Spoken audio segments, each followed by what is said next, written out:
大家好，好高興喺探店真面目呢一條頻道遇上大家。顧名思義，我哋嘅團隊係會不停咁樣去探店嘅，無論係酒店、商店、食店，我哋都會去採訪，務求將最真實嘅體驗同埋感受同大家分享，絕對唔會避重就輕，令大家可以更精準咁了解到店鋪嘅質素，從而作出明智嘅消費選擇。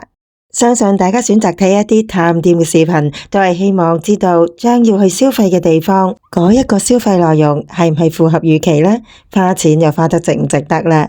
尤其是係一啲消費高昂嘅項目，就更加唔想掉以輕心，花錯錢之餘，又浪費咗時間，犧牲咗一次享樂嘅時光。所以今集我同大家分享被譽為澳門自助餐天花板嘅漢普閣自助晚餐，人均大約1000蚊港幣左右啦。大家又可以落足眼力睇下，究竟呢一個晚餐值唔值得去試啦。呢一次我哋出遊嘅目的係為親友慶生嘅，響琴澳旅遊嘅期間，我哋係平平地咁住在橫琴，貴貴地咁樣食在澳門噶。繼續係琴澳旅遊啦，我哋就喺橫琴嗰邊就過關嚟到氹仔呢邊咧，因為又係有人生日，所以咧就過嚟食自助餐嘅。過關之後啦，出嚟咧就向右手邊呢邊行就啱噶啦。有扶手電梯上去咧，就好快見到嗰架發財車。今日咧，我哋係去倫敦人嗰邊食呢個漢普閣嘅，咁就真係自助餐嘅天花板啦。而家我哋就嚟呢度搭倫敦人嘅穿梭巴士。巴黎人、倫敦人都係搭呢架噶，真係搭咗幾分鐘車就已經嚟到倫敦人嘅其中一個入口啦。而呢一個入口呢，正好就係好近漢普閣噶喎。你就係呢個位啦，咁好近咯。呢度扶手電梯上去就係。呢度係名匯嗰個前台啦，辦理入住手續嗰啲啦。呢度呢，就係對住啦，佢有一個扶手電梯嘅。咁呢個扶手電梯上去呢，就係漢普閣。呢間就係漢普閣啦，係咪好近呢？呢一個自助餐呢，係由晏晝嘅5點半鐘可以食到去11點鐘嘅，而我哋呢一日呢，仲響5點半鐘之前嚟到喎，咁所以工作人員仲未埋位噶。不過亦真係好準時嘅，5點半鐘我哋就入咗去裏面嗰度就座噶啦，而且所有食材都準備好晒噶啦。一入到去嗰個甜品區已經係好搶眼啦。而響對住甜品區嘅另一邊呢，亦都放咗一啲好矜貴嘅食材。原來準時5點半鐘到嘅人都唔少噶，而且好快就有服務員引領我哋去我哋嘅座位嗰度噶啦。因為我見過有一啲評語咧，就係話佢哋嘅預訂咧係唔知點解消失咗嘅，咁所以我哋就好擔心啦。都打過幾次電話嚟，講明係為朋友慶生，一定要確實呢一個預訂，同埋一定要預翻一個好啲嘅座位俾我哋啊！似乎酒店喺呢方面真係做到嘢喎，呢一張台可以為全場裏面最好嘅。呢一度同好多高級嘅餐廳一樣，餐桌上已經擺放咗一套好齊全嘅飲酒同埋用餐嘅餐具。招呼亦都係好周到嘅。Selection. This one is free and unlimited. Just inform our server.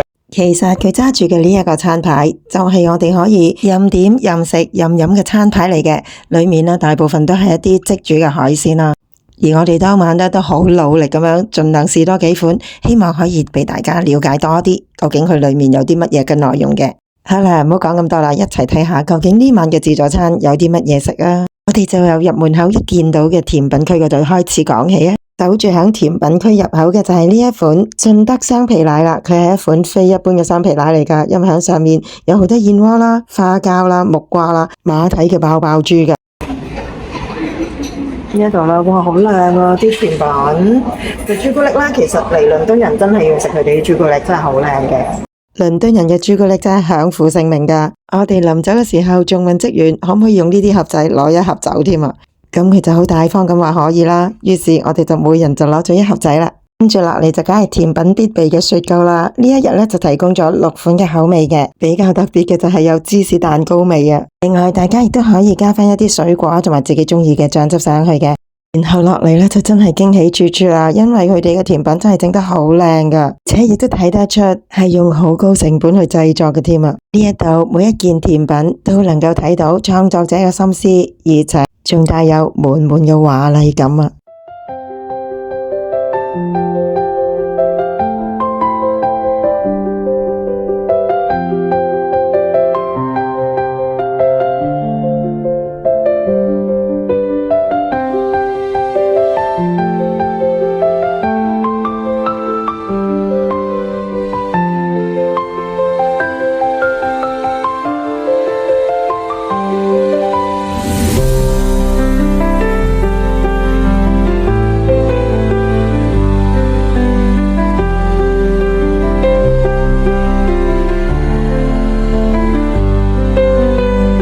接住落嚟，我哋睇下有啲乜嘢嘅熱葷啦。打頭陣就已經係一啲好惹味嘅海鮮類，呢一款就係辣汁嘅龍蝦鉗啦。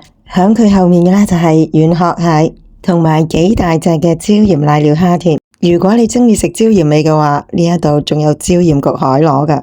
話明係自助餐嘅天花板啊嘛，所以用料都一定係特別高貴嘅。好似呢個千層麵都有好多和牛喺裏面噶。想食魚嘅話，仲有照燒鱈魚，有千層麵，當然都會有意大利薄餅啦。而無辣不歡嘅我，對於呢一碟麻辣雪花肥牛，到而家都仲係念念不忘嘅。跟住再過到嚟呢，就係印度嘅食品區啦。喺呢一度啦，首先就有印度嘅炸薄餅，係非常之香脆嘅。另外呢，就仲有印度嘅牛油雞，同埋印度嘅蔬菜香飯。而呢一款呢，就係用印式嘅香料去烤製嘅羊架嚟嘅。其實呢一種製法啦，出嚟嘅口味都幾啱我哋香港人噶。至於向側邊嘅呢一鍋奶酪咖喱，就正好可以配搭呢一款印度薄餅，同埋剛才嘅印度脆餅。接住落嚟又係到海鮮嘅品項啦。呢一款呢，就係日式焗海蝦，啲海蝦真係好大隻噶。呢一款大家唔好以為係威靈頓牛柳喎，佢係威靈頓三文魚嚟嘅，配上佢哋特製嘅柚子白奶油醬，就令到食物嘅品項變得又香又醒胃啦。喺呢度我見到廚師係不停咁樣喺度煎鴨肝嘅，因為呢一個菜式喺當時真係好受歡迎啊。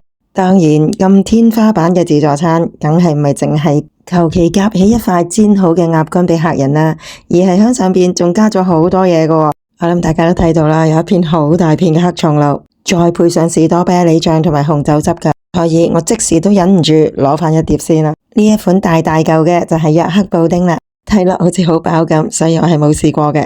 呢一件咁大件嘅就係虎頭牛扒，呢一款我就試咗啦，廚師真係整得啱啱好嘅，外面呢就係焦焦脆脆嘅，而裏面嘅肉質呢就依然係好嫩好 juicy 嘅。如果你中意食嘅牛肉係比較有彈性，咁樣呢一款用16個鐘頭嚟慢煮嘅牛肋骨就不用錯過啦，你嘅香味係更加濃郁嘅。如果剛才用印度煮法嘅羊架唔啱口味嘅話，呢一款一定啱口味啦，因為呢一款係用比較傳統同埋西式嘅煮法去烹調嘅。跟住落嚟有兩款熱葷，同樣都係好啱牛魔王嘅胃納嘅。呢一款呢就係曼頓人湯牛肉，真係盡顯廚師嘅功架噶。接住落嚟呢一款呢，就係比較香口，肉質又比較細嫩嘅愛爾蘭式小牛排啊。跟住落嚟依然係口味比較香濃嘅菜式，就係椰香咖喱海鮮啦。啲蝦真係又大隻又彈牙，咖喱味都冚唔過佢哋嘅海鮮味啊！想平衡下一啲咁香濃嘅味道，咁就可以配上一啲口味比較清新嘅烤蘆筍同埋烤番茄啦。響呢一度食碗炒飯同埋食碗炒烏冬都特別貴氣過人嘅。因為佢哋嘅炒飯係用龍蝦同埋蟹肉嚟到炒嘅，而佢哋嘅烏冬就係用和牛嚟到炒噶啦。見到呢一隻咁大隻燒鴨掛咗喺度，就知道我哋嚟到燒味區啦。呢一款就係古法烤鵝，其實就係同燒鵝差唔多啦，但係佢哋嘅蜜糖烤排骨就做到色澤好亮麗，而且骨肉均稱，好吸引啊！我呢個烤排骨你睇下，呢啲乳豬好細隻，真係乳豬，中式烤乳豬。品嘗呢一件咁香脆嘅乳豬，就可以配埋佢哋嘅乳豬醬或者海鮮醬，加埋佢哋蒸籠裏面熱辣辣嘅薄餅，同埋令食起上嚟冇咁油膩嘅配料啦。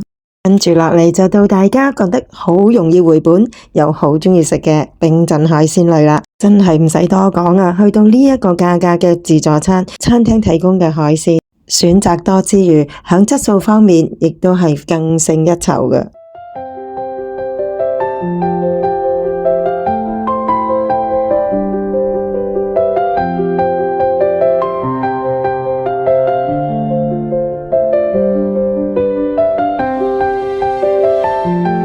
就連響北海道大寺油甘魚嘅上面都放咗好多魚子醬啊，真係貴氣十足啊！而呢一份八爪魚沙律都不遑多讓噶，響裏面亦都放咗好多三文魚子嘅。另外，同樣貴氣逼人嘅，仲有切肉區裏面呢一款無花果凍鵝肝啊！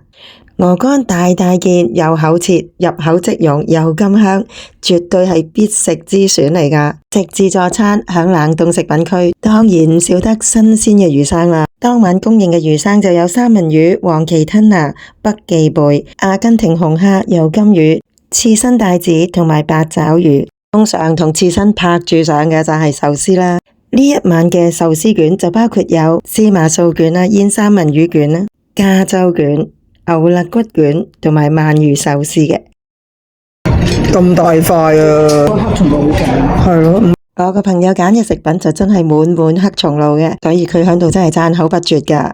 其實成個取餐區嘅食物同埋飲品我仲未拍完嘅，而家繼續落去啊！除咗餐牌裏面提供嘅免費飲品之外，呢度仲有幾款無限暢飲嘅飲品噶。另外仲有好幾款新鮮切片嘅水果，同埋原過嘅水果，係咪睇都睇得出好新鮮啊？而且當中亦都有好多其他酒店從來都唔會提供嘅選擇噶。嗰晚嘅肚好甜啊！自助餐唔少得嘅，當然都係有芝士拼盤啦。呢一度嘅拼盤嘅選擇咧，亦都係好多嘅。無論你中意食邊一種口味嘅芝士，響呢一度都一定揾到一款啱食嘅。可能餐牌上面無限暢飲嘅啤酒未必可以滿足到你品酒嘅需要，咁樣都可以考慮下自費去飲一啲紅酒、白酒同埋氣泡酒噶。唔知道大家發唔發覺呢？近幾年真係多咗好多小龍蝦迷噶。如果你係其中之一嘅話，咁呢一個角落你真係唔可以錯過啦。喺呢一度就有麻辣小龍蝦、清蒸嘅小龍蝦，然後仲有一鍋一打開蓋就有好濃郁嘅龍蝦味嘅龍蝦湯啊！呢個咧陳年花雕熟醉小龍蝦，真係好中意食小龍蝦噶。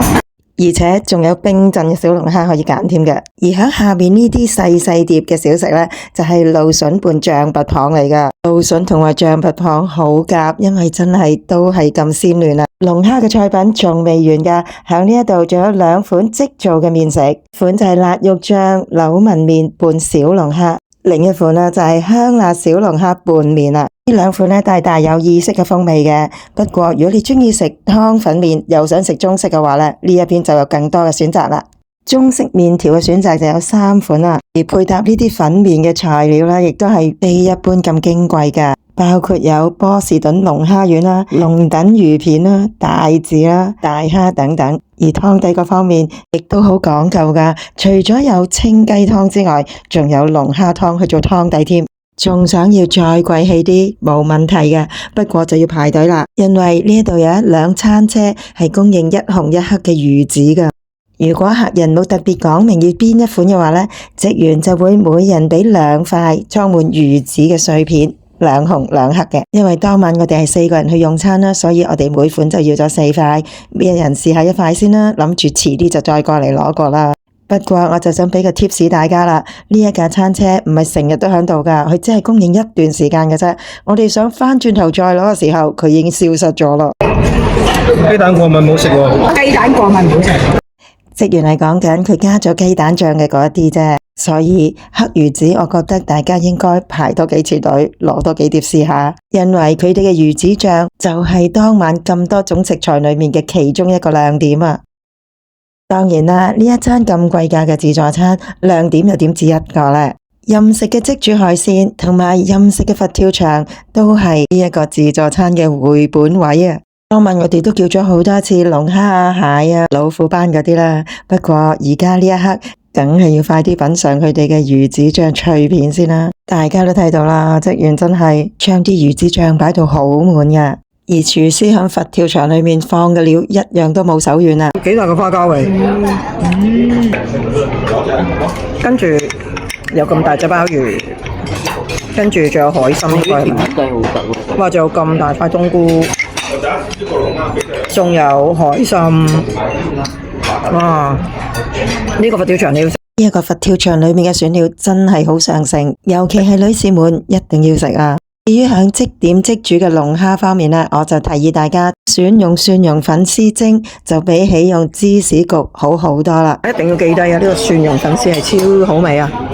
呢一個蒜蓉粉絲龍蝦，我哋真係 encore 咗幾次啊！點選咗芝士焗龍蝦嘅嗰一位親友，我覺得嗰啲芝士實在太濃味，亦都太多啦，完全冚住晒成隻龍蝦嘅鮮味，而且仲感覺係好漏添啊！至於呢一款新加坡嘅黑胡椒炒蟹，我哋嘅意見就有分歧啦。我就覺得好味，但係另一位親友呢，就覺得嗰隻蟹比較瘦啦。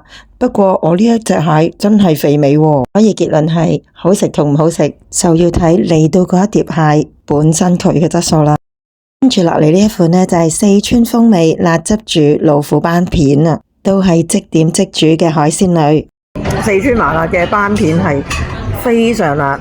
如果你係唔食得辣嘅話，就真係冇點選呢個菜式啦。但係如果你真係食得辣嘅話呢，你又會覺得食得好過癮嘅喎。至於呢個豉椒炒蛤蜊呢，我就係向職員投訴嘅，因為裏面真係好多沙，我哋真係冇諗過喺一個咁有質素嘅自助餐裏面會遇上呢一個問題咁。好彩呢個蔥燒鮑魚呢，就煮得好腍好入味，叫做補返數啦。雖然話呢個自助餐都屬於幾貴咯，但係當晚都真係座無虛席噶，所以真係有心要去試嘅話，就必定要提早訂位啦。我哋喺 Trip 嗰度訂購，大約港幣呢就係950幾蚊，比起喺官網買過1000蚊係抵啲嘅。雖然大家見到我哋喺度食緊啲甜品啦，但係呢個並唔係我哋食嘢嘅最後環節喎，因為餐廳仲為我哋嘅壽星預備咗一個好精美嘅蛋糕啊！而且我哋仲想試多幾款即點即煮嘅海鮮俾大家睇啊嘛，咁所以我哋喺臨走之前都點咗2款比較輕量級嘅海鮮嚟到試下。當然大家中意食嘅話，可以重複點選或者係一次過點多啲噶。我就點咗一隻蒜蓉粉絲蒸扇貝啦，同埋一件清蒸老虎斑片啊。蒜蓉蒸扇貝啦，但係不過不失嘅，而老虎斑用清蒸嚟到煮咧，就遠勝於剛才用四川麻辣嗰個方式嚟到煮啦，因為真係鮮味啲，同埋嫩滑好多。總括嚟到講，我哋每一個人都覺得呢一餐係物有所值嘅，因為呢一度嘅用餐環境真係既豪華又舒適，食材方面又的確係好優質嘅，黑松露啊、魚子醬嘅食品可以話係鋪天蓋地嘅，而唔同煮法嘅龍蝦啊、鮑魚啊、海魚啊，亦都係無處不在嘅。所以如果你想食頂級嘅食材，又或者好鍾意食海鮮嘅話，咁樣只要重重複複點幾次，就應該可以回本噶啦。尤其是佢哋嗰個佛跳牆啊，真係用料好足，絕不欺場啊。至於服務嗰方面，亦都係相當之細緻嘅，每一次嘅回應都係好體貼同埋好有禮貌，令到客人覺得好備受尊重同埋備受照顧。我覺得如果同親友嚟呢度慶生或者慶祝任何嘅紀念日嘅話，嚟呢一度慶祝都唔錯㗎。因為除咗食材、環境、服務有保證之外，餐廳仲會因應用餐嘅人數去準備唔同大細、唔同款式嘅蛋糕，去為客人慶祝㗎。當晚我就見到好幾個壽星仔、壽星女擁有一個自己獨一無二嘅蛋糕啦。今集我同大家分享一次華麗版嘅自助餐就嚟到呢一度啦，希望我呢一個內容可以幫到大家去決定會唔會用呢一筆錢去食呢一個自助餐啦。最緊要就係唔好跌落消費陷阱嗰度啊嘛。嚟緊我仲有好多探店嘅內容會同大家分享嘅，如果你都想接收更多相關嘅資訊，就請你訂閱我呢一條頻道啦。下一集再見。